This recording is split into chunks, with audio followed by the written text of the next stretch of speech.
Entonces vamos con esta segunda parte que es modulación banda base, parte 2. El objetivo de esta parte es calcular la densidad espectral de potencia de una señal PAM. Entonces, esto es algo para asentar, para que ustedes vean por qué esta teoría de procesos estocásticos nos ayuda en comunicaciones digitales. Entonces, una señal PAM es una señal aleatoria, obviamente porque los ceros y unos se van generando de forma aleatoria. Entonces, yo no es que puedo calcular algo como que sea determinístico. Yo tengo que calcular alguna métrica que esté relacionada a un proceso estocástico. Entonces, en este caso es la densidad espectral de potencia. Y vamos a entender qué información me da la densidad espectral de potencia para esta señal PAM. Y finalmente vamos a calcular la potencia media y la energía por símbolo de señales PAM. A lo mejor eso ya queda para la próxima clase. Entonces, vamos a hablar de la densidad espectral de potencia, de la potencia media y energía por símbolo de señales PAM. Entonces, como les había dicho, esto es prácticamente un ejemplo. Toda esta clase es un ejemplo. Entonces, vamos a ir viendo, vamos a ir entendiendo. Entonces dice, las señales PAM son aleatorias y por lo tanto tienen una función de autocorrelación y una densidad espectral de potencia muy bien definidas. El ejemplo dice lo siguiente. Considera una señal digital binaria unipolar no retorno a cero con pulsos rectangulares. ¿Sí? O sea, vamos a hacer con pulsos rectangulares, porque hiciéramos con pulsos de Nyquist, y ahí sí no nos sale, pero nada. ¿Sí? A mano, ahí sí ya nos tocaría hacer con computadora, porque si no sería muy complejo. Entonces vamos a hacer con pulsos rectangulares, pero estos pulsos rectangulares ya nos van a dar una información bastante precisa de qué información me da la densidad espectral de potencia. Vamos a considerar que los símbolos son independientes. ¿Qué quiere decir? Que en un intervalo de símbolo puede ocurrir un 0 o un 1, ¿sí? Independiente de que antes haya ocurrido un 0 o un 1. Entonces, en un instante ocurre 0 o 1. En el siguiente instante puede ocurrir también 0 o 1, ¿sí? Independientemente de lo que haya sucedido antes. Y que estos símbolos tienen amplitudes 0 y A con igual probabilidad. Entonces, quiere decir que la probabilidad de que ocurra 0 es un medio y la probabilidad de que ocurra un 1 también es un medio. Entonces dice, determine la densidad espectral de potencia de ese tipo de señal que tenemos ahí. ¿De acuerdo?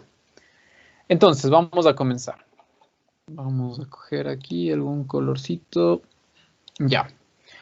Entonces, la función de autocorrelación, ¿de acuerdo?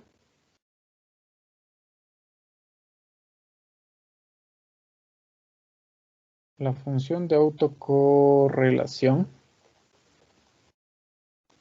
Nosotros habíamos estudiado que era igual a Rx de tau, donde tau es la diferencia de los tiempos.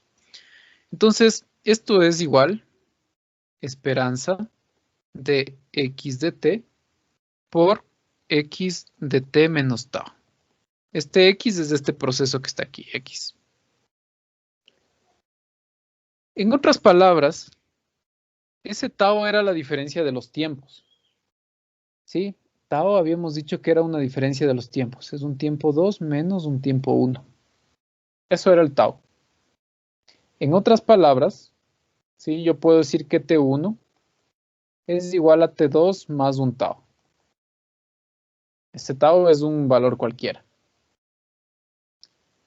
Dicho eso, entonces yo puedo reemplazar acá arriba x de, en vez de t voy a poner T2. O sea, voy a tomar en un tiempo T2 y voy a tomar en un tiempo T1.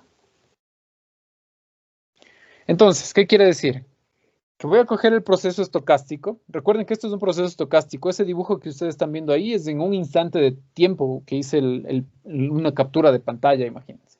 Pero en otro instante de tiempo, esto de aquí puede cambiar. Esto de aquí puede estar aquí en 0, acá en 1, acá en 0, acá en 1, acá en 1, acá en 0, acá en 1. O sea, eso puede ir cambiando y en otro instante de tiempo eso cambia. O sea, esto es un proceso estocástico que va a estar cambiando en diferentes instantes de tiempo. Entonces, lo que yo quiero hacer es coger y tomar muestras en distintos instantes de tiempo, que van a ser el tiempo 2 y el tiempo 1. ¿De acuerdo? Entonces, imagínense, cojo una muestra aquí en tiempo 1 y por acá vengo otro tiempo T2. Y esto de aquí es el tau. Esa es más o menos la idea. Entonces, voy a tomar una muestra en T1, otra muestra en T2, y como son variables aleatorias, calculo el valor medio. ¿De acuerdo? Entonces, esto de aquí, en otras palabras, es eso. Esperanza de xt1 multiplicado por x en un tiempo 2. ¿Ok? ¿Alguna pregunta hasta ahí, por favor? ¿No? Bien. Entonces, miren, en otro instante de tiempo ya se cambió. Miren cómo era acá. Aquí era así el proceso. O sea, esa señal era así. Pero en otro instante de tiempo puede cambiar. Miren, ahorita ya estoy en otro escenario diferente. Entonces, como yo les había dicho, quiere decir que voy a tomar muestras en un instante de tiempo T1, que estamos viendo acá, y en un instante de tiempo T2. Algo parecido también a lo que teníamos acá. Voy a tomar muestras en un instante de tiempo T1 y en un instante de tiempo T2 las muestras. Acá, ahí están dibujados el T1 y el T2. Y ahí está el tau. ¿De acuerdo? Y vamos a suponer que la primera muestra se toma luego de un tiempo aleatorio T sub D. ¿De acuerdo? Obviamente está el proceso aleatorio y digamos yo les digo, ok, toditos ustedes son 11 personas y yo les muestro ahí el proceso aleatorio, ahí es, digamos, en un osciloscopio, y yo les digo, tomen una muestra ahorita. Y obviamente todos ustedes se van a demorar tiempos diferentes. El uno se demorará 2 segundos, el otro 3 segundos, el otro 4 segundos, desde que empieza a tomar la primera muestra. Ese sería el T sub D. Ese T sub D es el tiempo en el cual vamos a tomar la primera muestra y generalmente se considera que es un tiempo aleatorio, obviamente, como les había dicho, entre todos ustedes tomarían en tiempos distintos. Y como es un tiempo aleatorio, vamos a suponer que es un tiempo que es una variable aleatoria uniformemente distribuida entre 0 y ts. O sea, todos ustedes se van a demorar como máximo ts segundos en tomar la primera muestra. ¿De acuerdo? Pero la probabilidad de que cualquier tiempo ocurra es la misma. Entonces, por ejemplo, la probabilidad de que ustedes se demoren 2 segundos, o que se demoren 3 segundos, o que se demoren 5 segundos, suponiendo que el TS vale 10 segundos, digamos, ¿sí? Que se demoren 2 segundos, o 3, o 4, o 3.8, o 4.25 segundos, siempre es la misma. Y por eso vamos a suponer que ese T sub D es un tiempo aleatorio, que es una variable aleatoria uniformemente distribuida entre 0 y TS. Y esta es la PDF de una variable aleatoria uniformemente distribuida entre 0 y ts. Entonces, esa es la PDF de T sub D. Bien. Entonces, podemos establecer dos escenarios para el análisis, que voy a anotar acá abajo. Entonces, voy a poner aquí. Tenemos dos escenarios para el análisis.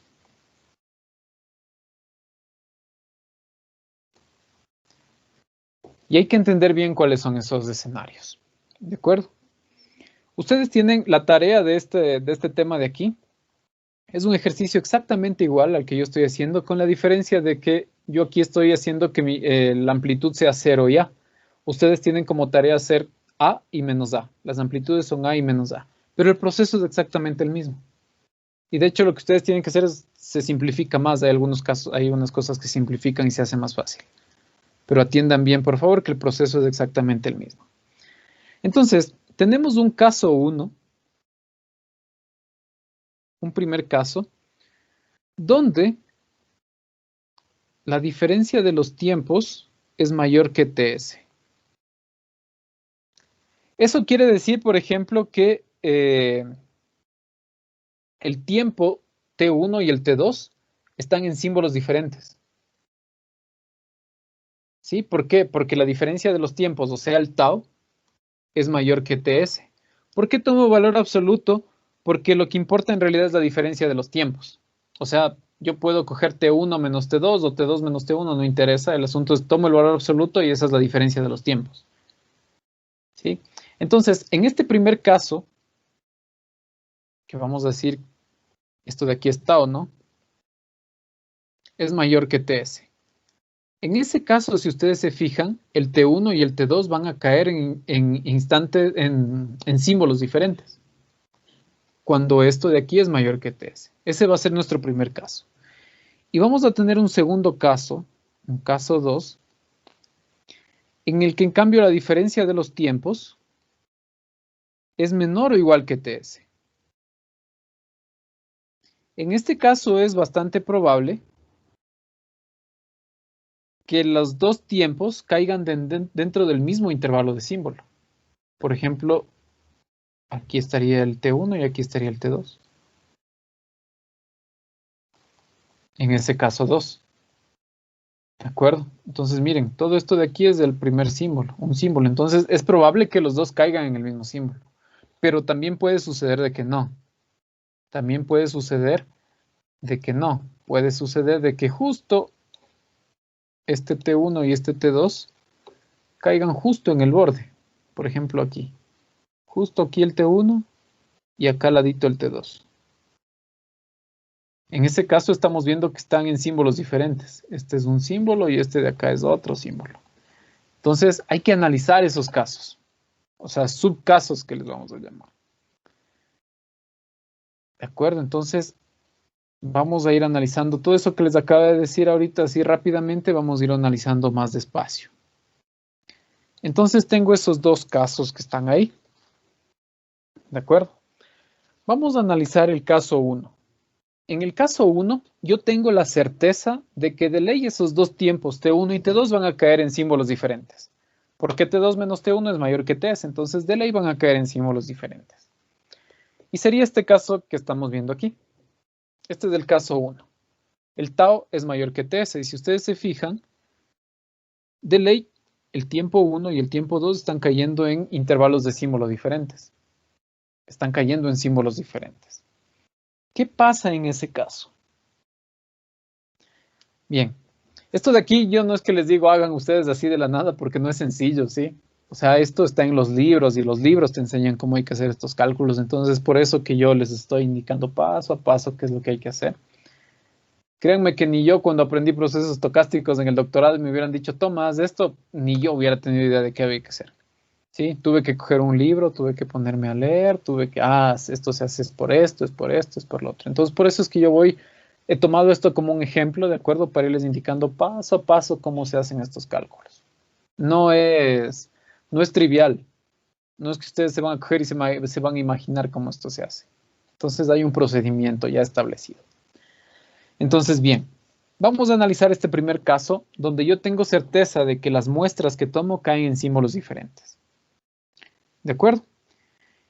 Entonces, yo sé, habíamos dicho que Rx de tau es igual a la esperanza de x en tiempo 1 por x en el tiempo 2. Y como yo sé que x en t1 y x en t2 ocurren en instantes de símbolo diferentes, voy a anotar eso aquí también. Xt1 y xt2 son variables aleatorias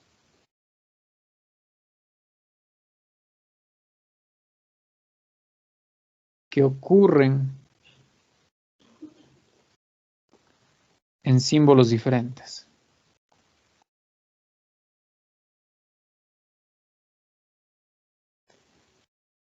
Y eso es una ventaja. ¿Por qué? Porque por el hecho de que ocurran en instantes de tiempo en símbolos diferentes, yo tengo la certeza de que xt1 y xt2 son independientes. Son variables aleatorias independientes. Y eso era una de las cosas que decía el ejemplo. El enunciado decía, los símbolos son independientes. Entonces, nosotros sabemos que si las variables aleatorias son independientes, entonces la esperanza del producto de esta intersección se transforma en esto.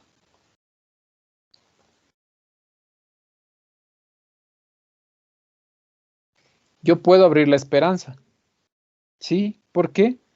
Porque, porque son independientes. La variable aleatoria x en el tiempo 1 y la variable aleatoria x en el tiempo 2 son independientes. ¿Ok? Entonces, bien, una cosa importante. Ahora la pregunta es, ¿cuánto vale esto de aquí? ¿Cuánto vale esto? ¿Y cuánto vale esto?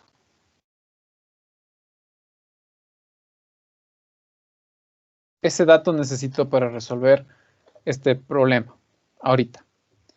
Entonces, la variable aleatoria xt1 es una variable del mismo tipo que xt2, porque en el tiempo 1, la variable aleatoria puede tener valores 0 o a con la misma probabilidad. Y en el tiempo 2 también puede tener las mismas características. Tiene las mismas características. Puede tener valores 0 o a con la misma probabilidad. Entonces, una cosa importante. El valor medio de la variable aleatoria en el tiempo 1 es igual al valor medio de la variable aleatoria en el tiempo 2. Sí, porque puedo tener las mismas amplitudes y con las mismas probabilidades en el tiempo 1 y en el tiempo 2. Y entonces esto es una variable aleatoria que tiene valores 0 o a con la misma probabilidad. ¿Sí? Entonces es una variable aleatoria que tiene valores 0 o a y la probabilidad de que sea 0 es un medio y la probabilidad de que sea a es un medio. ¿Cómo saco el valor medio de esta variable aleatoria? ¿Quién se acuerda? Voy a ponerle y mejor. ¿Cómo saco el valor medio de esa variable y? ¿Quién se acuerda, chicos?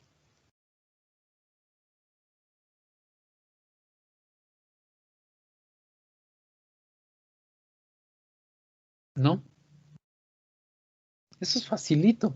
Ustedes se van a acordar, es una variable aleatoria de tipo Bernoulli. Y es una variable aleatoria discreta, porque tiene valores 0 o a con la misma probabilidad. ¿No se acuerdan? Ok, yo les hago acuerdo. Es la probabilidad por el valor de la variable aleatoria más la probabilidad por el otro valor de la variable aleatoria. Eso vale a sobre 2.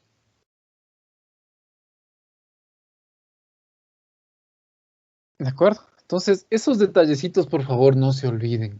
¿Sí? Recuerden estas cosas, variables aleatorias. O sea, esta era la variable aleatoria de Bernoulli, que tenía dos posibles valores. Y en este caso tiene la misma probabilidad. Entonces, créanme que ustedes deben haber hecho un montón de ejercicios más difíciles que esto en el curso de procesos estocásticos. Es normal, ustedes se han olvidado, han pasado el tiempo. A lo mejor el semestre anterior no usaron en otras materias, porque eso ustedes vieron en quinto, ¿no es cierto? Entonces, se puede olvidar uno, pero no hay problema. Entonces, aquí estamos para recordar. Bien, entonces, dicho eso, yo ya sé a qué es igual esta variable aleatoria de acá y a qué es igual esta variable aleatoria. Entonces, es fácil. Yo ya puedo calcular a qué es igual la función de autocorrelación para el primer caso. Entonces, la función de autocorrelación para el primer caso es igual a sobre 2 multiplicado por a sobre 2. Porque estamos diciendo que este de aquí es igual a este de acá. Y esto de aquí da al cuadrado sobre 4. ¿De acuerdo? Entonces, esto de aquí es la función de autocorrelación cuando tau es mayor que t sub s. Entonces ya calculamos la función de autocorrelación para el primer caso. Ustedes van a decir, pero ratito, usted estaba preguntando, el ejercicio decía cuál es la densidad espectral de potencia. Sí, pero recuerden que si yo conozco la función de autocorrelación, saco la transformada de Fourier y automáticamente yo ya conozco la densidad espectral de potencia. ¿De acuerdo? Entonces, ya tengo resuelto para el caso 1. Vamos ahora para el caso 2. ¿Alguna pregunta hasta aquí, por favor?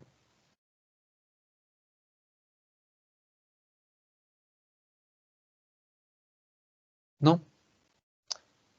Bien. Vamos con el caso 2. ¿Sí? Ojo que aquí no afecta el T sub D. No afecta el T sub D porque como el tau es mayor que TS, siempre el T1 y el T2 van a estar en símbolos diferentes. Siempre van a estar en símbolos distintos. Entonces el T sub D puede valer cualquier cosa que aquí no nos afecte en nada. En el caso 2 ya nos va a empezar a afectar. Entonces vamos a ver ahora qué pasa en el caso 2. En el caso 2 yo tengo dos posibilidades. La primera, que el tiempo 1 y el tiempo 2 estén dentro del mismo símbolo, como en el dibujito que ustedes están viendo aquí. ¿De acuerdo? Entonces, T1 y T2 ocurren en el mismo símbolo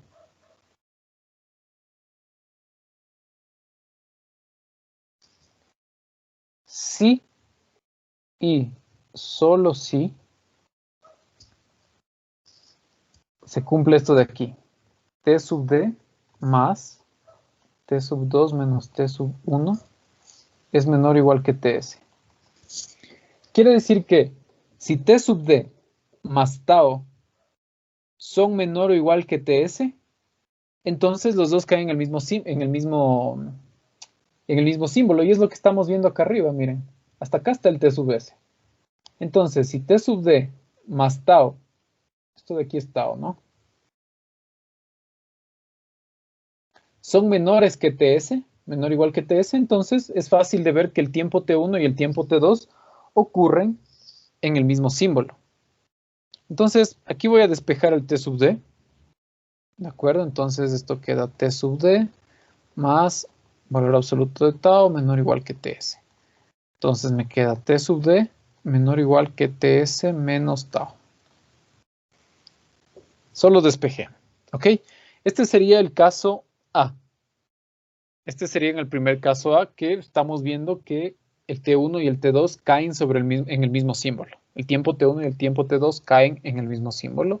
Y eso ocurre cuando se cumple esto de acá abajo.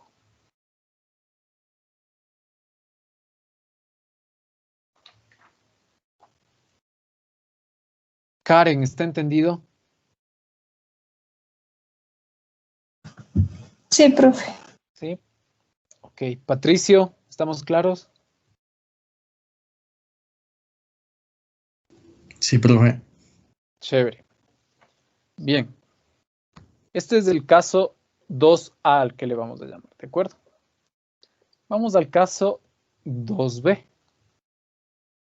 Ahora el caso 2B, el tau sigue siendo menor que TS, pero ahora resulta que el T1 y el T2 están cayendo en símbolos diferentes.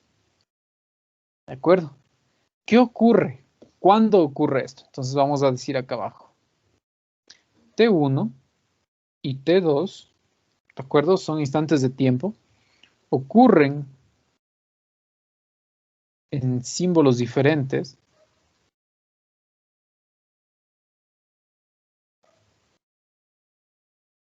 Si sucede esto de acá, miren, T sub D más tau sub 2 menos tau sub 1 es mayor que T sub S.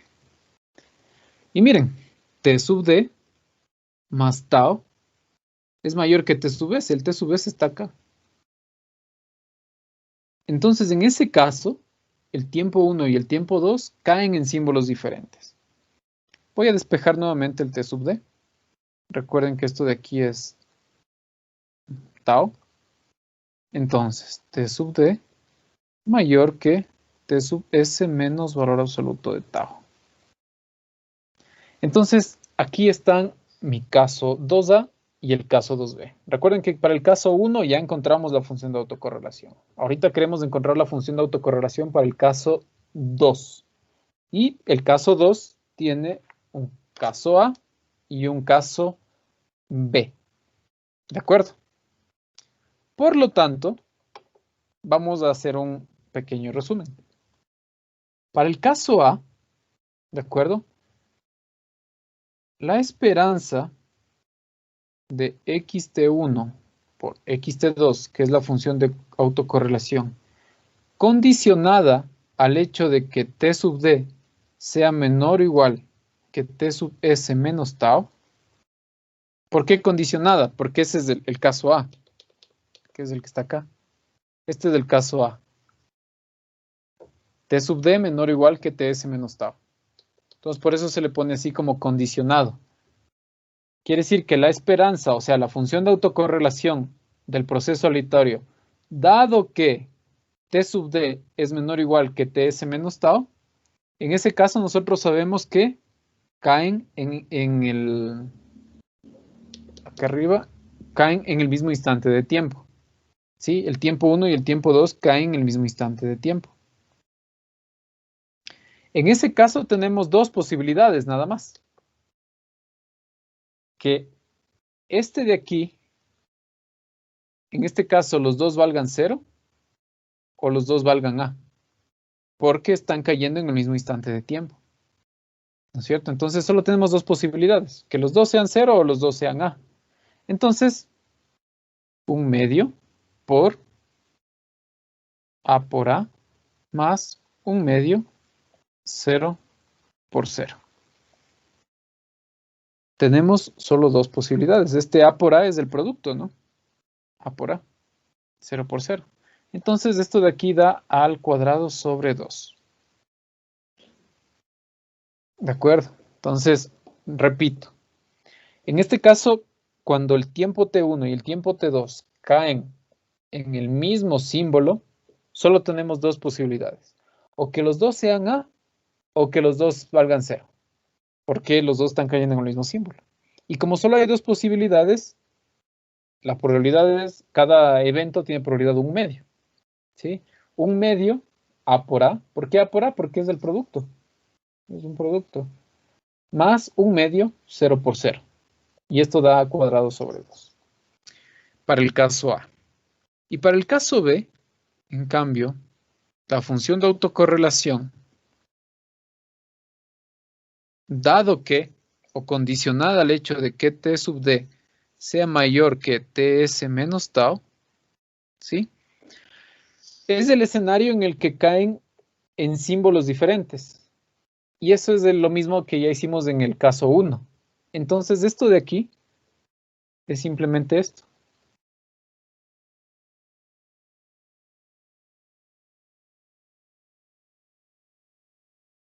¿Por qué? Porque el tiempo t1 y el tiempo t2 están cayendo en símbolos diferentes. Y es lo mismo que ya hicimos al principio, donde el tiempo t1 y el tiempo t2 estaban en símbolos diferentes. Y ya demostramos que esto de aquí valía a cuadrado sobre 4. Es este de acá. De aquí, ¿dónde está? Aquí. A cuadrado sobre 4. Ya mostramos que cuando, en el caso 1, que cuando caen en símbolos diferentes, vale a cuadrado sobre 4. Entonces, acá vale a cuadrado sobre 4. ¿De acuerdo? Entonces tenemos esos dos escenarios. Bien, entonces ya tenemos la función de autocorrelación, ¿de acuerdo? Para el caso A, para el caso 1 y para el caso 2. Solo que para el caso 2, ¿de acuerdo? Está condicionado. Está condicionado a estos eventos. Entonces tenemos que descondicionar. Y aquí se van a acordar de algo, también de variables aleatorias, del curso de procesos estocásticos. Conocemos que g de x, donde g es una función de x, ¿sí? Y x es una variable aleatoria.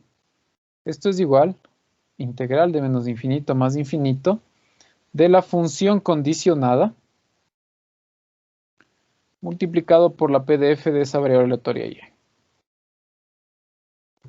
Esto es algo que ya conocemos. Si es que yo tengo una variable aleatoria condicionada, o si es que no conocemos, no importa, en este momento están aprendiendo. Supongamos que g es una función de x, pero está condicionada a un evento y, o a una variable aleatoria y.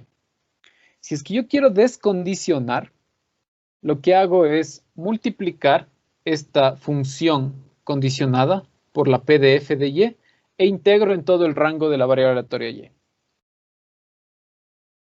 ¿De acuerdo? Eso es una fórmula, si quieren verlo así. Eso me permite descondicionar una variable aleatoria, una función de una variable aleatoria que depende de otra variable aleatoria. Así se hace. Con eso yo descondiciono. Entonces yo puedo aplicar esto a mi resultado. ¿Por qué? La función de autocorrelación es igual simplemente a la esperanza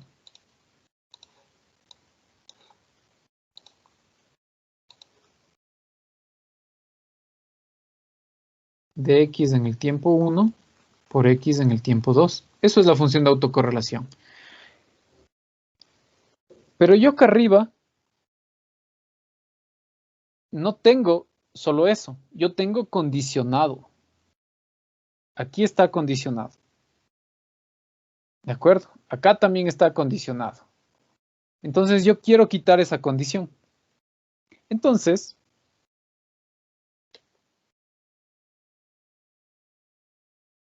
ahí sí.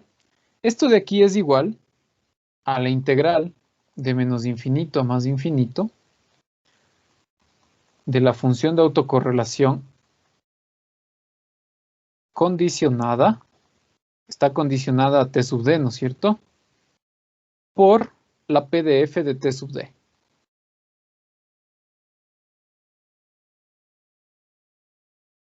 Con eso yo voy a lograr encontrar la función de autocorrelación. Con esto yo descondiciono la función de autocorrelación que está condicionada al valor de t sub d. Pero yo tengo dos eventos.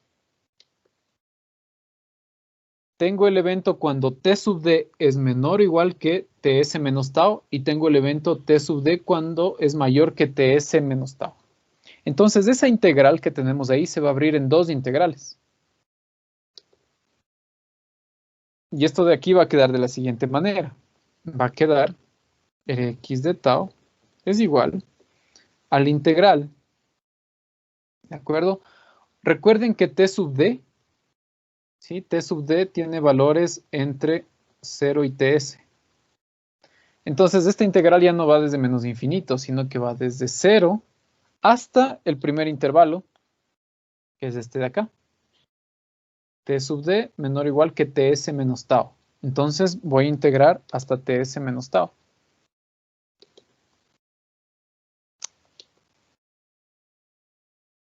Ya, voy a coger... A ver. Entonces la primera integral va hasta ts menos tau. ¿De acuerdo? Y yo aquí dentro voy a colocar el valor que valía ahí. A cuadrado sobre 2 por la PDF. F de t sub d. Y integro en t sub d. A cuadrado sobre 2. Miren, acá arriba valía a cuadrado sobre 2. Aquí está el valor. A cuadrado sobre 2. Y por eso aquí está a cuadrado sobre 2. Más una integral, en cambio, que va desde ts menos tau hasta ts. ¿De acuerdo? Y acá abajo valía a cuadrado sobre 4. Si ustedes se acuerdan, ahora acá abajo vale a cuadrado sobre 4. Entonces,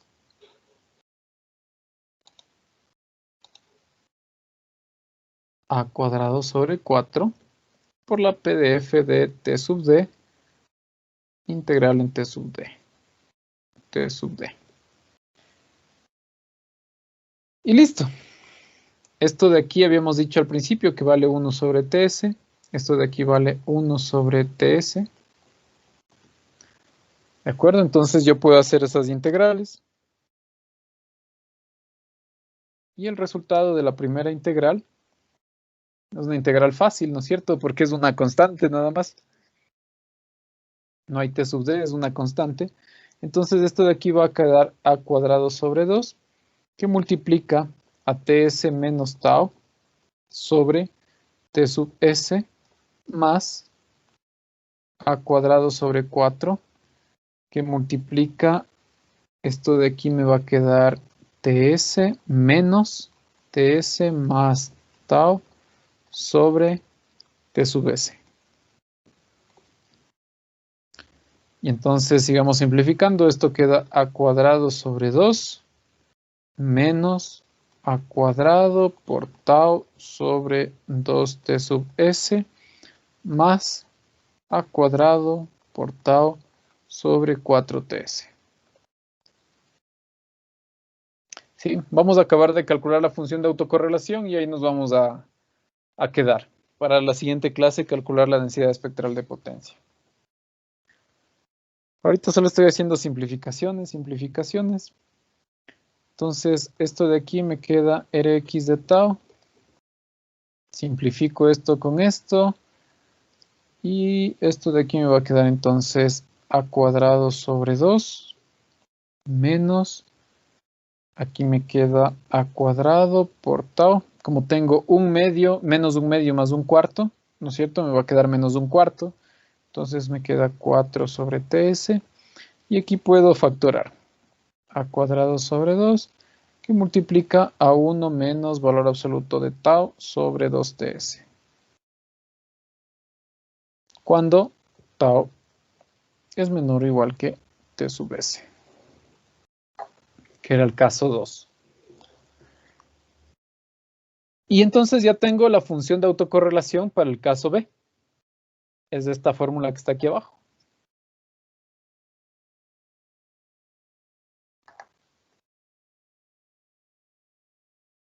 De acuerdo, entonces, simplemente para finalizar, voy a dejar escribiendo la función de autocorrelación en los dos intervalos. Entonces, este es el segundo intervalo de la función de autocorrelación. Entonces, mi función de autocorrelación queda de la siguiente forma. Rx de tau es igual a cuadrado sobre 2, que multiplica a 1 menos tau sobre 2T sub S,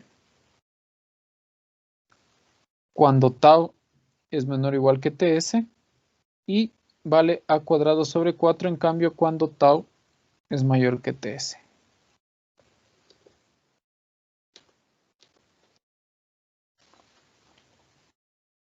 Es esto de aquí. ¿De acuerdo? Y yo puedo graficar esta función de autocorrelación de la siguiente forma. Aquí está tau. Voy a graficar la función de autocorrelación. Cuando tau vale 0, reemplazo 0 aquí y me queda a cuadrado sobre 2.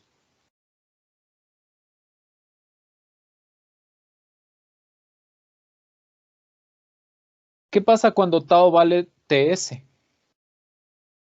O cuando vale menos TS.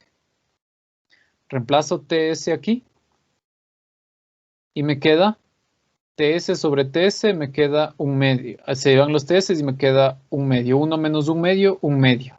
Por a cuadrado sobre 2 queda a cuadrado sobre 4. Entonces aquí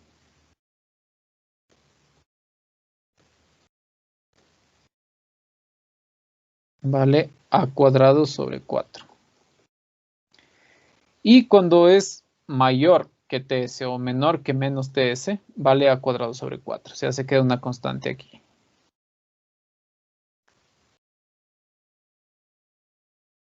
Entonces, esto de aquí es la gráfica de la función de autocorrelación de una señal unipolar binaria no retorno a 0. ¿De acuerdo? Entonces, aplicación de un montón de conceptos que aprendimos en procesos estocásticos, que ya estamos viendo aquí la aplicación de estas señales, y vamos a ver cómo los famosos procesos estocásticos me ayudan a ver cuál es el ancho de banda que utiliza esa señal. Entonces, esta función de autocorrelación yo le voy a reescribir. ¿De acuerdo? Vamos a definir una función. No sé si así, algunos, por ejemplo, cuando ya cogieron la materia de análisis de señales de sistemas o procesamiento digital de señales, tal vez les mencionaron la función rectángulo, por ejemplo. La función rectángulo es un rectángulo, ¿no es cierto? Que es algo así, una función rectángulo. También nosotros podemos definir una función llamada la función triángulo. ¿Cómo es esa función triángulo? Vamos a escribirle aquí. ¿Y por qué voy a definir esa función triángulo? Obviamente porque esto de aquí tiene una forma de un triángulo más o menos, ¿no es cierto? Entonces voy a definir esa función triángulo. ¿Por qué? Porque resulta que de la función triángulo la transformada de Fourier ya se conoce. Entonces vamos a definir la función triángulo. Entonces voy a poner aquí función triángulo. Le vamos a representar así, ¿de acuerdo? Con un parámetro t. Y esta función triángulo, que depende del tiempo también, puede ser definida en dos intervalos. El primer intervalo es 1 menos valor absoluto de t sobre t mayúscula. Vale esto cuando el valor absoluto de t es menor o igual que t. Caso contrario, la función triángulo vale 0. Cuando el valor absoluto de t es mayor que t. Si es que yo dibujo la función triángulo, ¿de acuerdo? Tengo aquí y esta viene para acá y viene para acá. Y si ustedes se fijan, esto de aquí es la ecuación de una recta, entonces es una recta. Y con el valor absoluto, cuando es t positivo va a tener una pendiente y cuando es t negativo va a tener otra pendiente y por eso se están formando estas dos rectas que estamos viendo acá. Y aquí llega a t, ¿de acuerdo? Y cuando t vale 0, si ustedes se fijan, aquí arriba vale 1. Reemplacen t igual a 0, queda 0 y acá arriba vale 1. Y entonces esto de aquí le vamos a llamar la función triángulo. ¿Y por qué le escribimos así a la función triángulo? Porque la función triángulo, por suerte, ya tiene una transformada de Fourier que es conocida. Entonces, la transformada de Fourier de la función triángulo, ¿de acuerdo? Que le vamos a llamar delta t en el dominio de la frecuencia, ¿no es cierto? Porque la transformada de Fourier me lleva al dominio de la frecuencia, es t por sinc al cuadrado de f por t. Por cierto, antes de que me olvide también, me voy a acordar algunas cosas. Ustedes tienen derecho a un formulario el día de hoy, ¿sí? Obviamente ustedes no pueden navegar en el... Recuerden que como están con Small, ustedes no pueden abrir otras pestañas. Abren WhatsApp, abren otra cosa, eso les hace una captura de pantalla, salados. 0. Pero ustedes sí pueden tener una hojita, pueden tener un formulario, ¿no es cierto? Pueden tener por ahí la resolución de algunos ejercicios que hayan hecho para su ayuda. Entonces, les recuerdo eso, ¿de acuerdo? Entonces, esto de aquí es una sinc, ¿de acuerdo? Y entonces esto de aquí puede ser escrito como t seno de pi ft sobre pi ft al cuadrado. Una cosa también importante, no sé, algunos de ustedes se deben haber dado cuenta, me parece que Paula fue quien me preguntó, me decía, profesor, en el Wolfram, la sinc está definida de una forma diferente porque me está dando un resultado distinto. En el Wolfram le definen como seno de x sobre x. En el MATLAB, en cambio, le definen como seno de pi x sobre pi x. Son diferentes formas de representarle, ¿de acuerdo? La notación que nosotros estamos utilizando y que vamos a utilizar a lo largo de este curso es esta de aquí. ¿De acuerdo? Con el pi. Es una definición normalizada, algo así que le saben llamar. Entonces, no es que la una esté mal ni la otra esté bien, simplemente es forma de representar. Entonces, no sé por qué en Wolfram lo habrán hecho así, pero en MATLAB sí está definida como acá abajo. Entonces, esta de acá abajo es la que nosotros vamos a utilizar todo el semestre, esta sinc. Y por eso es que está apareciendo aquí el pi y aquí está apareciendo el pi. ¿De acuerdo? Entonces, pilas con eso. Así se define la sinc. Sinc de x es igual a seno de pi x sobre pi x. Bien, entonces, esta de aquí es mi transformada de Fourier. Esta de acá es la transformada de Fourier de la función triángulo.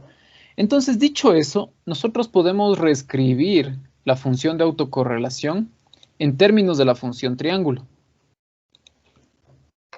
¿De acuerdo? Entonces, acá, ahí sí. A ver, ya. Entonces, la función de autocorrelación que estaba acá atrás, esta de aquí, ¿de acuerdo? Yo le puedo reescribir en términos de la función triángulo, ¿de acuerdo? ¿Cómo? Primero, si se dan cuenta, aquí es como que yo tengo un triángulo, ¿de acuerdo? Aquí yo tengo un triángulo y está sumada una constante a cuadrado sobre 4. ¿De acuerdo? Entonces, miren, es un triángulo que está llegando hasta TS, y aparte yo le sumo una constante, o sea, como para subirle, para elevarle, que es a cuadrado sobre 4. ¿De acuerdo? Pero recuerden que aquí el punto máximo tiene que llegar hasta a cuadrado sobre 2. Entonces, a este de aquí, yo le puedo poner este punto de acá, le voy a dibujar como que fuera un triángulo. Imagínense que le bajo al triangulito, ¿sí? Que tiene una amplitud a cuadrado sobre 4. ¿Por qué? Porque después cuando le sume esta constante que está aquí, ahí sí el punto máximo ya va a llegar a donde yo quiero. Entonces básicamente va a ser un triángulo que tiene un punto máximo a cuadrado sobre 4, pero yo le voy a sumar una constante a cuadrado sobre 4. Entonces yo puedo reescribirle de esa forma la función de autocorrelación. Entonces mi función de autocorrelación ahora se va a llamar a cuadrado sobre 4. Ya repito, sí, yo entiendo que a lo mejor alguno no lo entendió, pero ya repito. Un triángulo que va hasta TS más una constante a cuadrado sobre 4. Vuelvo a repetir. Fíjense que la función de autocorrelación que yo tengo, o sea, esta de acá, en el fondo es una función triángulo, pero que está desplazada hacia arriba. Aquí está mi función triángulo. Aquí ya está aquí. Es una función triángulo que está yendo entre menos TS y TS. Pero yo tengo esta constante a cuadrado sobre 4 que le está subiendo ¿cómo se llama? Al triángulo. Le está subiendo, si se fijan, esta constante de aquí le está subiendo al triángulo. Entonces, ok, entonces yo puedo decir, ok, entonces es un triángulo que le sumo una constante, sí, pero hay que tener en cuenta un detalle. Este pico máximo de aquí es a cuadrado sobre 2. Si yo hiciera un triángulo así, que está entre TS y menos TS, y el pico máximo es a cuadrado sobre 2, y a eso yo le sumo, ¿sí? A cuadrado sobre 4, o sea, le voy a subir todito esto, entonces es obvio que este punto de aquí ya no va a terminar siendo a cuadrado sobre 2, va a ser un número más grande, entonces ya no va a ser igual a esta función de autocorrelación. Pero, si yo tengo un triángulo cuyo punto máximo es a cuadrado sobre 4, y a ese triángulo yo le sumo una constante, a cuadrado sobre 4, el punto máximo a cuadrado sobre 4 más a cuadrado sobre 4 va a ser igual a cuadrado sobre 2. Entonces, en el fondo, lo que yo tengo es un triángulo que tiene amplitud máxima a cuadrada sobre 4 y que va hasta TS, sumado con una constante, a cuadrado sobre 4. Y con eso ya garantizo de que este punto máximo sea a cuadrado sobre 2. Coméntenme, por favor, ¿está claro? ¿Alguien que no le haya quedado claro?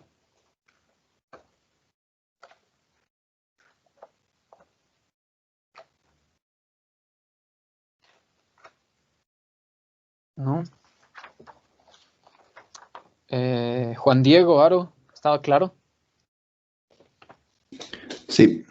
Chévere. Vanessa Mosquera. Sí, profe. Ok. Entonces, gracias por sus respuestas. Entonces, miren, yo puedo reescribir mi función de autocorrelación de esta forma que está acá. Y eso me ayuda un montón porque yo ya conozco la transformada de Fourier de la función triángulo. Entonces, la densidad espectral de potencia. A ver, denme un ratito. La densidad espectral de potencia, ustedes saben que es la transformada de Fourier de la función de autocorrelación. Entonces, esto es igual a la transformada de Fourier de ¿qué? De a cuadrado sobre 4 por la función triángulo, ¿no es cierto? Que va hasta ts, solo que estoy en el dominio de tau, ¿de acuerdo? Creo que acá atrás yo le puse en el dominio del tiempo. Ah, sí, estoy en el... Ojo que no estoy en el dominio de tau del tiempo, sino aquí estoy en el dominio de tau. Ok, entonces tengo la función triángulo más a cuadrado sobre 4. Como la transformada de Fourier es un operador lineal, entonces me queda a cuadrado sobre 4, que es una constante, transformada de Fourier de la función triángulo, más transformada de Fourier de una constante, que es lo mismo. Ah, no, perdón. No es lo mismo. Recuerden que la transformada de Fourier de una constante viene con una delta. Entonces sería por la transformada de Fourier de a cuadrado sobre 4. Ahí sí. Entonces, a cuadrado sobre 4, transformada de Fourier de la función triángulo, de acuerdo que ya vimos. Entonces esto es TS. Vamos a regresar acá. Aquí está la función, aquí está la transformada de Fourier. T por sinc al cuadrado de F por T. Entonces, aquí me va a quedar a cuadrado por TS. De acuerdo, por la sinc al cuadrado de FTS. Más la transformada de Fourier de una constante es la misma constante multiplicado por una delta. ¿De acuerdo? Esto de aquí se llama componente de C. Esta constante. ¿Qué quiere decir componente de C? Es la componente de corriente directa, la componente de corriente continua. Es una constante que le está sumando a todo el espectro, se le está sumando a todo el espectro. Y es como que imagínense ustedes tienen una señal de voltaje, la de la luz de la casa, por ejemplo, que es una señal senoidal que va a 60 hercios. Y ustedes cogen y le suman una constante. ¿Qué va a pasar? Es como que se sube para acá.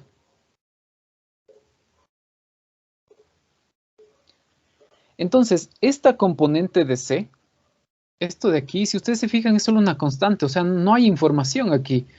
Donde va la información es acá, en la duración del símbolo, en la frecuencia. Todo eso yo llevo información, pero aquí esto es una constante que no me aporta en nada.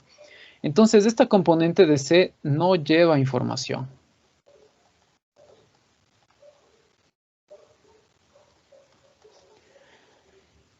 Pero si hay un problema, requiere potencia. ¿Sí? Por el hecho de que está aquí en la densidad espectral de potencia y hace que todo el espectro se suba, entonces requiere potencia. Requiere potencia. Entonces, esta componente de C realmente no me aporta en nada y sin embargo me está jalando potencia. Entonces, eso es algo que a mí no me sirve. Eso es algo que más bien me está ocupando recursos del transmisor y no me está ayudando en nada. Y es por ese motivo, entonces, que miren cómo era esta señal. Esta señal es así, ¿no es cierto? Solo tiene amplitudes A o 0. A o 0.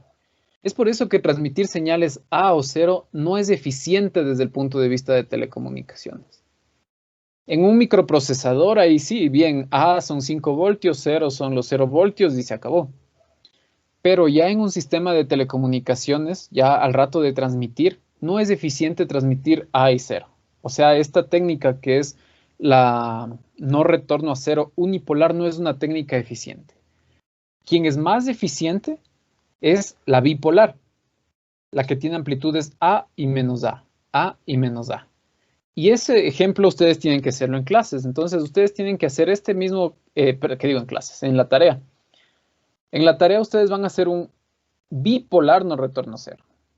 ¿Sí? Entonces, van a hacer el cálculo y me van a decir luego qué pasa con el resultado que ustedes obtienen comparado con este resultado que yo acabé de obtener aquí. Entonces, como les digo, eso de ahí no me aporta en nada, no lleva información. Ahora bien, este de aquí es el gráfico de la densidad espectral de potencia. Bueno, acuérdense que es una sinc, ¿no es cierto? A cuadrado, TS sin al cuadrado más esta componente. Esta componente es una delta que está ahí en cero, y esto de acá sí es una gráfica. Es una sinc. Y fíjense lo que está ahí. Ahí está un gráfico de la densidad espectral de potencia. Recuerden que en el eje de las X, la densidad espectral de potencia está en hercios. Está en hercios. Entonces, lo que ustedes están viendo ahí es el ancho de banda o el espectro de la señal, de esa señal aleatoria. Entonces, lo que ustedes están viendo aquí, o qué información me da esta señal aquí, me da qué ancho de banda utiliza esta señal. Entonces, miren, todo depende de cuánto valga TS. Y resulta que la mayor cantidad de espectro que utiliza esta señal está aquí en esta región donde yo le voy a centrar. Esto de aquí ya son componentes espectrales bien pequeñitas que prácticamente no aportan en nada, no llevan información. Tal vez estas de aquí sí lleven un poquito de información, pero nada que no afecte en el receptor cuando quiera recuperar la señal. Pero aquí, toda esta área de aquí estoy llevando la información. Entonces, un analizador de espectros, por ejemplo, lo que hace internamente es calcular la densidad espectral de potencia de la onda electromagnética que está recibiendo. Entonces, este dispositivo hace todo ese proceso. Miren, todo ese proceso que nosotros hicimos con matemáticas y todas esas cosas, ese dispositivo lo puede hacer automáticamente utilizando transformadas de Fourier y cosas de ese tipo. Y por eso es que termina siendo tan costoso. Por eso es que puede llegar a costar fácil unos 20, 30 mil dólares un analizador de espectros. Y entonces, miren, me está diciendo, aquí me está diciendo dónde llevo información y cuánto necesito de ancho de banda para transmitir esa onda electromagnética. Entonces, todo va a depender de cuánto valga TS. Aquí es 1 dividido para TS. ¿Sí? Entonces, aquí, si ustedes se fijan que está dividido, quiere decir que esto de aquí es 1 sobre TS. Esto es 2 sobre perdón, 2 sobre TS, 3 sobre TS y así por delante. Entonces, el ancho de banda de una señal es prácticamente el inverso de la duración del símbolo. Recuerden que siempre vemos ancho de banda en la parte positiva, ¿no? Entonces, el ancho de banda que utiliza esta señal es aproximadamente 1 sobre la duración del símbolo. Y miren que aquí está apareciendo una flecha en la mitad. Esa flecha que aparece en la mitad es la delta, que ahí no hay nada de información. La delta no tiene nada de información, pero sin embargo necesita potencia. Entonces, la idea es no transmitir así. Entonces, ¿qué hemos aprendido acá? Que toda esa lata que yo les mencioné de función de autocorrelación y densidad espectral de potencia, que ustedes decían, ¿para qué también servirá eso? ¿Para qué me enseñarán procesos estocásticos? Sirve, porque en base a eso, entonces, yo ahora ya sé qué tipo de canal puedo darle a una señal. Por ejemplo, supongamos que yo tengo una señal que la duración de los símbolos es 2 microsegundos. Entonces, en base a eso yo ya puedo calcular cuál es el ancho de banda que va a utilizar esa señal, porque, por suerte, ya hice este cálculo, ¿no es cierto? Y ahora yo ya sé si es que tengo que utilizar un cable coaxial, o puedo utilizar un par trenzado de cobre, o puedo utilizar una fibra óptica. ¿De acuerdo? Entonces, para eso me sirvió todo ese análisis de procesos estocásticos, para saber ahora cuál es el ancho de banda que utiliza esa señal. Entonces, claro, nosotros ahora podríamos hacer este análisis con otro tipo de señales. Por ejemplo, ¿qué otras señales se me ocurre? Ahorita hicimos con señales cuadradas. Ahora dicen ustedes, pero no trabajemos con pulsos rectangulares, sino ahora trabajemos con el pulso coseno levantado. Ahí hacer el cálculo ya va a estar un poco más doloroso y más triste. Sí, a mano no sé si se lo puede hacer, ahí ya le dejamos a un equipo que lo haga. Pero igual el equipo me va a decir cuál es el ancho de banda que va a utilizar esa señal. ¿De acuerdo? Entonces, esa es la información que me da la densidad espectral de potencia de una señal PAM. Me dice dónde están concentradas, dónde está concentrada la señal y cuál es el ancho de banda que yo necesito para transmitir esa señal. Preguntas, por favor.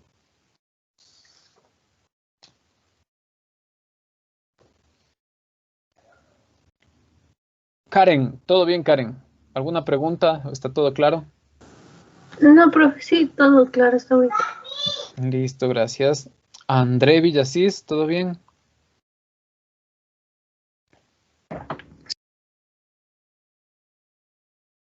André. Sí, profe, sí, Sí, perdón. gracias. Tranquilo. Nelson Coral, Profe, ¿todo bien? una Claro, consulta.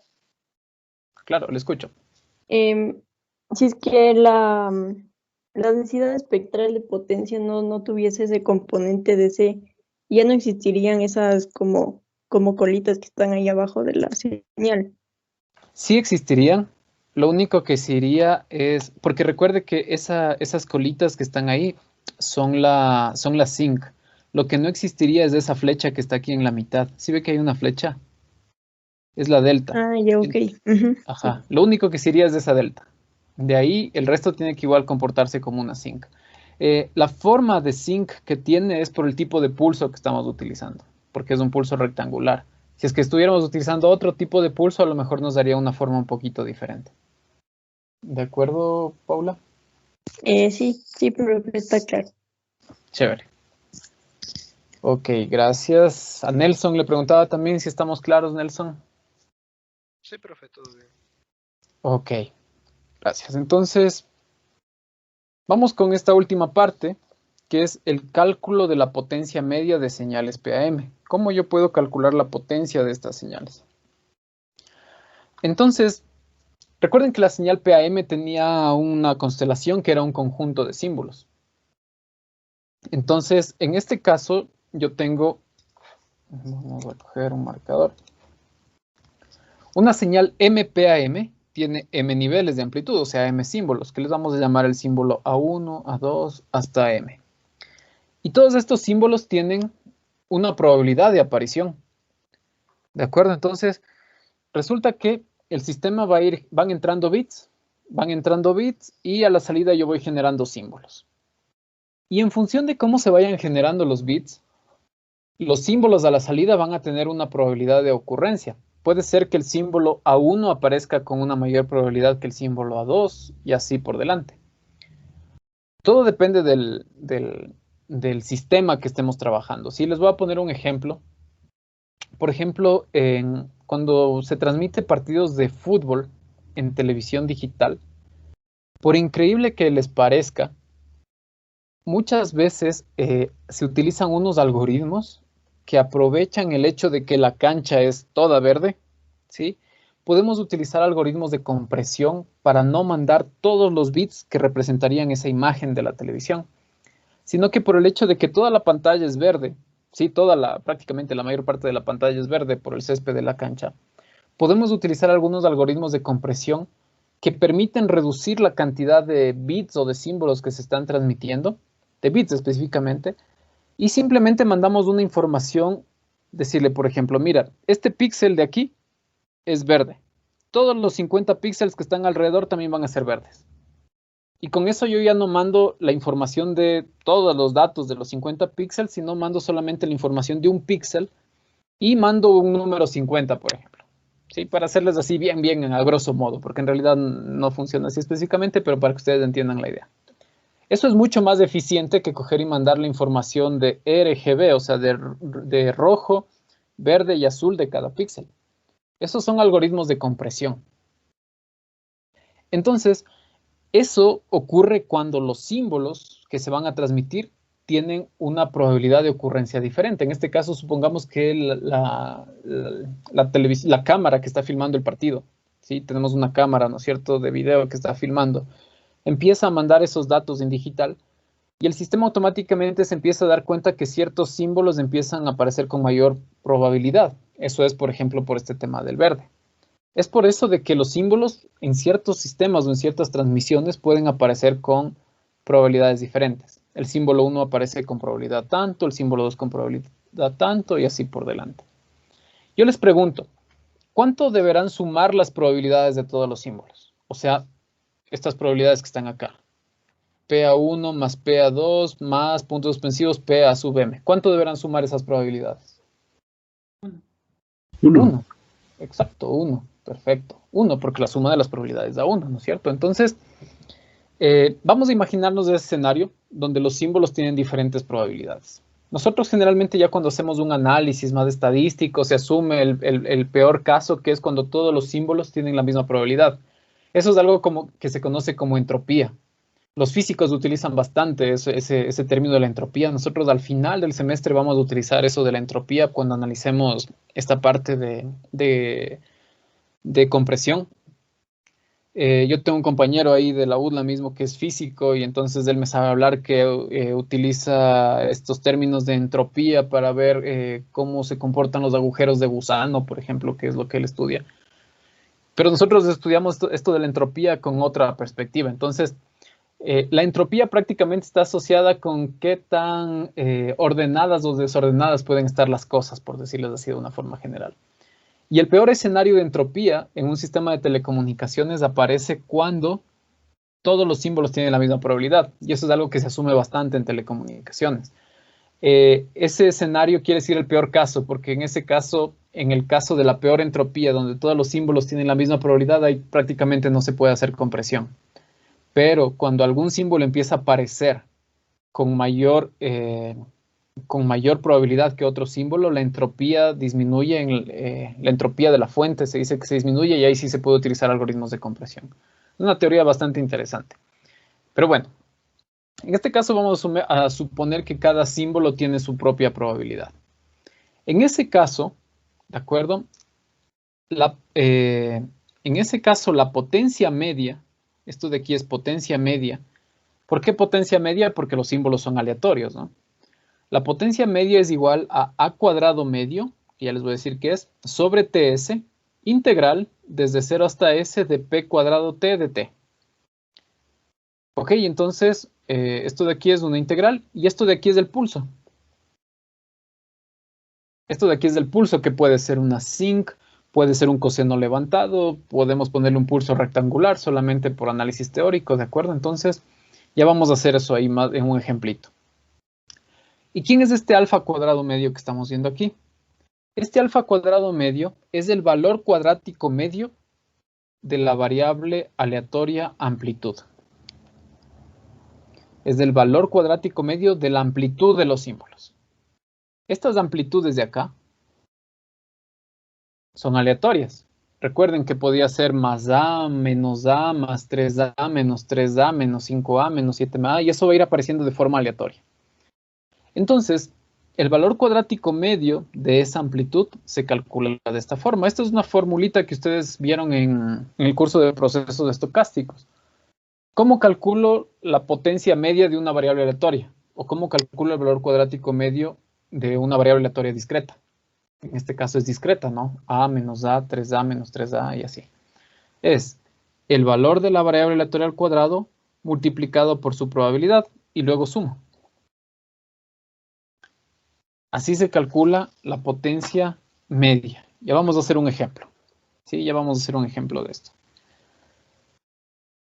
Y ya. Entonces simplemente calculo esto aquí, reemplazo acá y listo. E integro. Esa integral me tocará hacer en función del tipo de integral que sea, ¿no? Si es que es la sinc, le integro a la sinc. Si es que es un pulso rectangular, más fácil de integrarle todavía. Si es que es un coseno levantado, ya se va a hacer un poquito más complicado. Pero no hay problema. Ahora, esto de aquí se llama potencia media de la señal PAM. Esto que está acá. Y generalmente en telecomunicaciones también utilizamos otro término que es la energía. ¿De acuerdo? La potencia y la energía están relacionados. La potencia multiplicada por el tiempo me da energía. Potencia en watts. Tiempo en segundos me da energía que está en joules. ¿De acuerdo?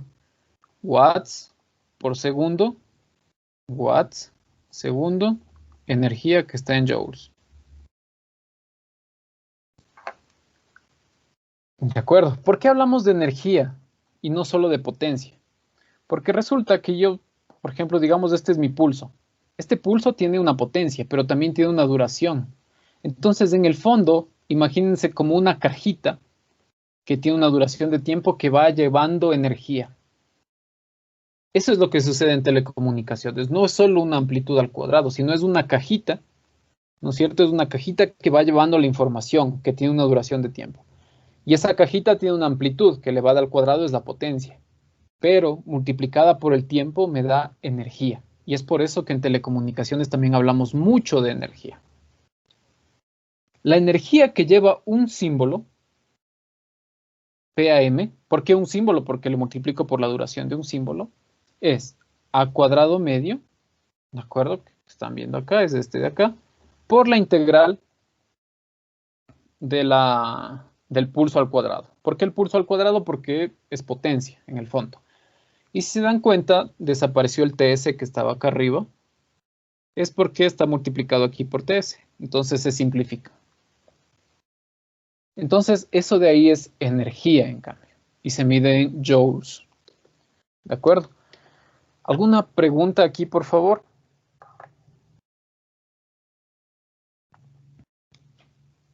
¿No? Bien. Si no hay preguntas, vamos a hacer el último ejercicio. Luego de eso nos damos un receso. Y de ahí volvemos para ver la resolución de la prueba. Sí, te escucho. A mí no me quedó tan claro lo de el formato de pulso.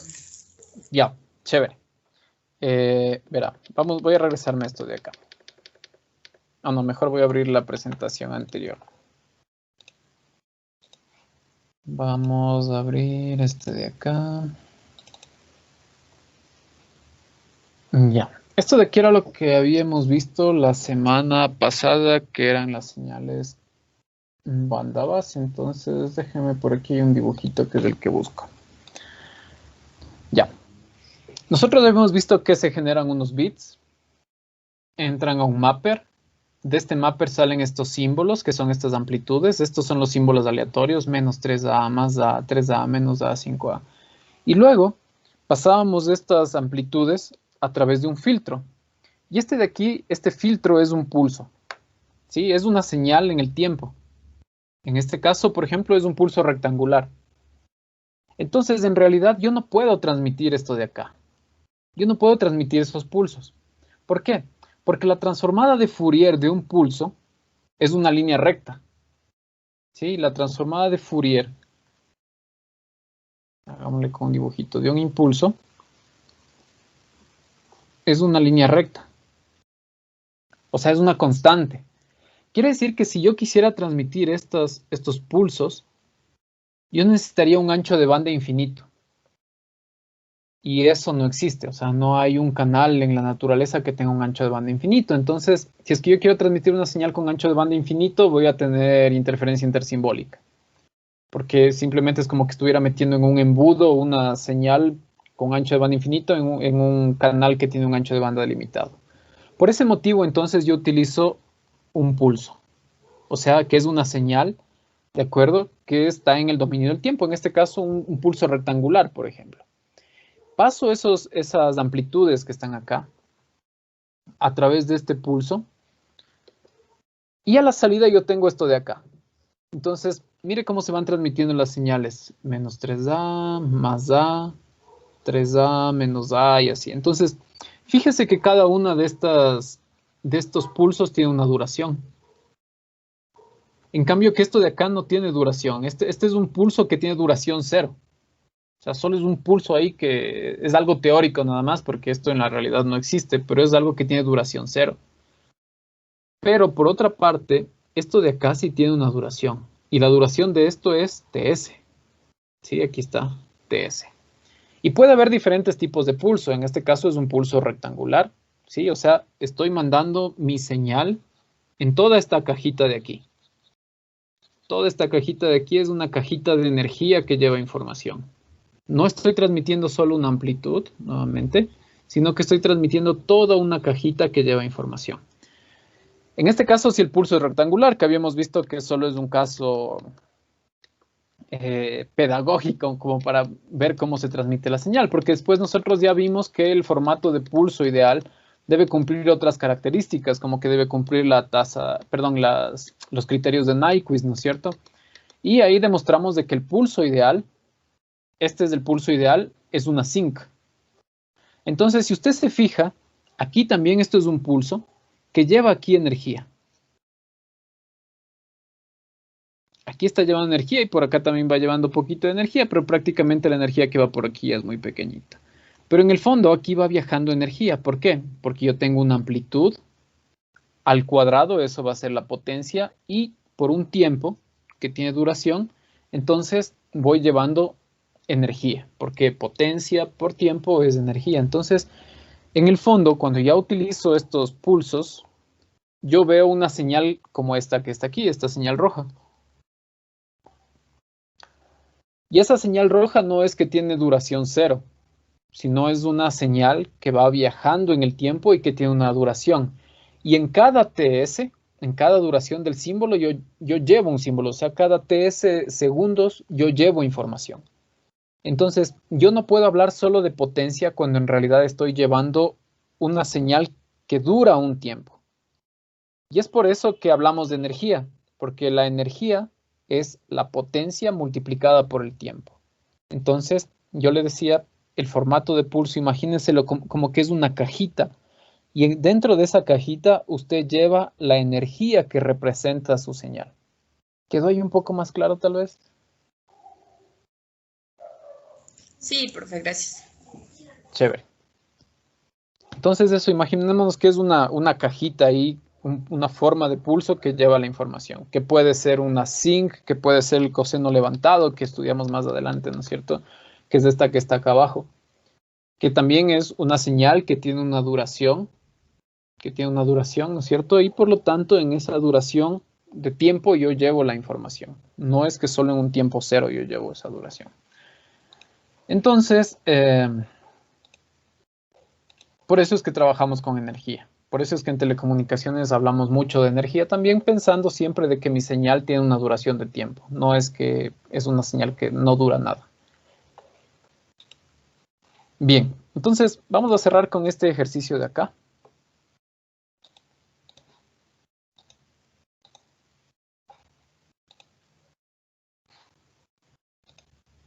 Ay. Ay, sí. Vamos a cerrar con este ejercicio y de ahí nos damos un receso, ¿de acuerdo? Entonces, le voy a pedir por favor a Ismael, ayúdeme leyendo el ejercicio, por favor.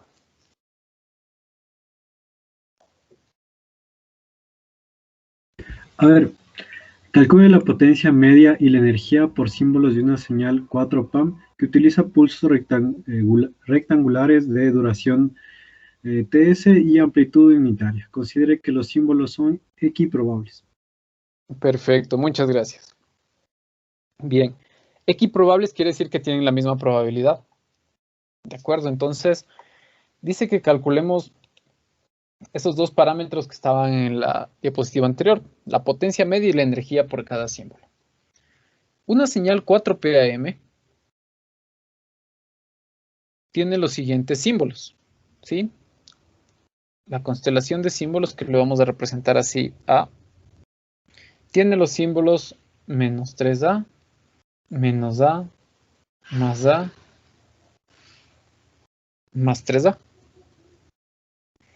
De acuerdo. Y lo que me está diciendo es que esos símbolos son equiprobables. Quiere decir que la probabilidad de que el símbolo menos 3A aparezca es igual que la probabilidad de que el símbolo menos A aparezca, es igual que la probabilidad de que A aparezca y es la probabilidad de más 3A. ¿Cuánto vale esa probabilidad, chicos? 1. 1. Uno Por me ahí agrego. alguien dijo en el fondo. ¿Cuánto? Cuarto. Un cuarto, exactamente. Un cuarto. 1 es cuando le sumo. ¿De acuerdo? Pero en cambio, cada uno vale un cuarto. Un cuarto más un cuarto más un cuarto más un cuarto da 1. Entonces, estas probabilidades valen 1/4. Lo primero que vamos a calcular va a ser el valor cuadrático medio de las amplitudes. Y eso nos había dicho que es de esta fórmula de aquí.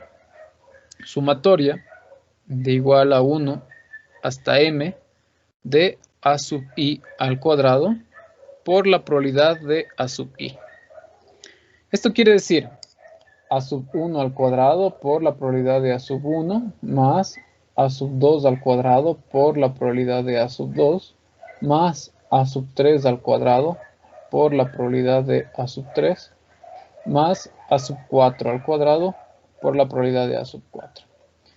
¿Quién es A1? Menos 3A, por ejemplo. A2 menos A3 más A4 más 3A. Entonces esto es igual, ¿sí?, a menos 3A al cuadrado por 1/4 más menos A al cuadrado por 1/4 más A al cuadrado por 1/4 más 3A al cuadrado por 1/4. Esto de aquí da 9A cuadrado sobre 4 más A cuadrado sobre 4 más A cuadrado sobre 4 más 9A al cuadrado sobre 4. 9 más 9, 18 más 2, 20. 20 para 4, 5. 5A al cuadrado.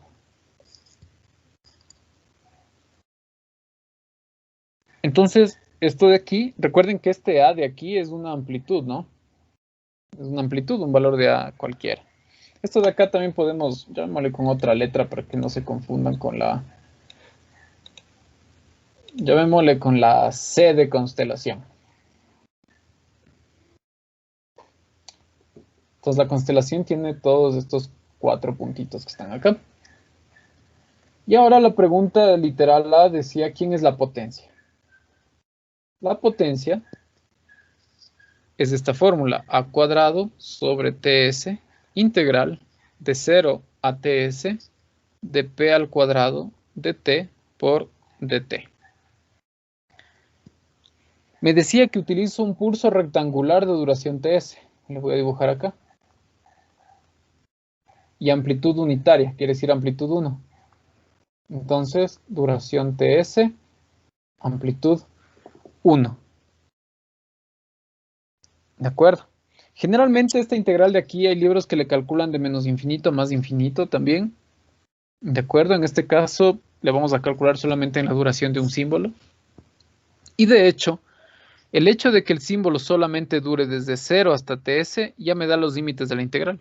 No tendría sentido que yo le integre fuera de ese intervalo. Entonces, aquí es al cuadrado medio, ¿no?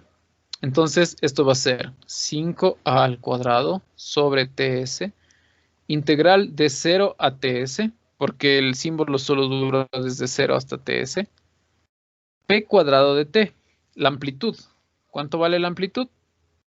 1. Para cualquier tiempo vale 1 por dt. Entonces esto me da 5 al cuadrado sobre TS y la integral de esto de aquí me da TS. La integral de una constante me da la variable, ¿no es cierto? Y esa variable evaluada en TS y en 0 me da TS. Se va esto con esto y me da como resultado 5A al cuadrado. Entonces esa va a ser la potencia media de la señal 4pm. 5A al cuadrado. Y A puede tener un valor cualquiera, 0.1, 0.8, 0.9, lo que ustedes quieran. Y como este A está en voltios, A al cuadrado va a estar en watts.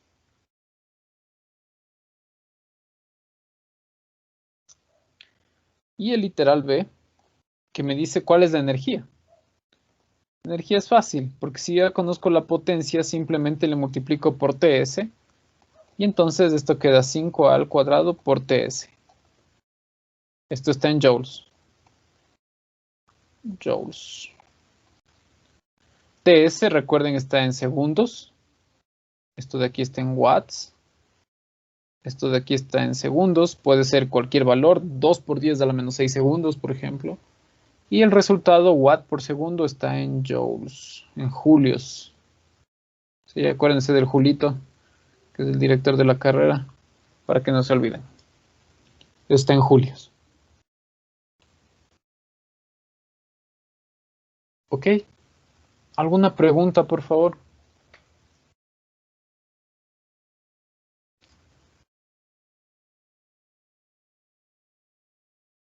¿No?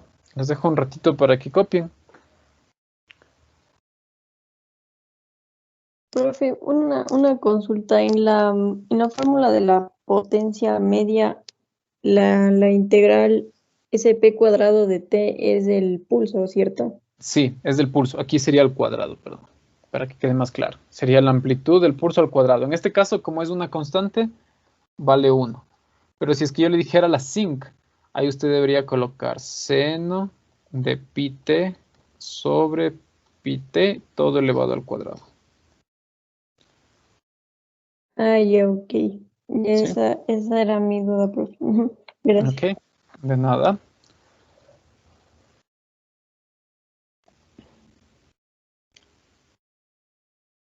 Muy bien. ¿Alguien más, tal vez?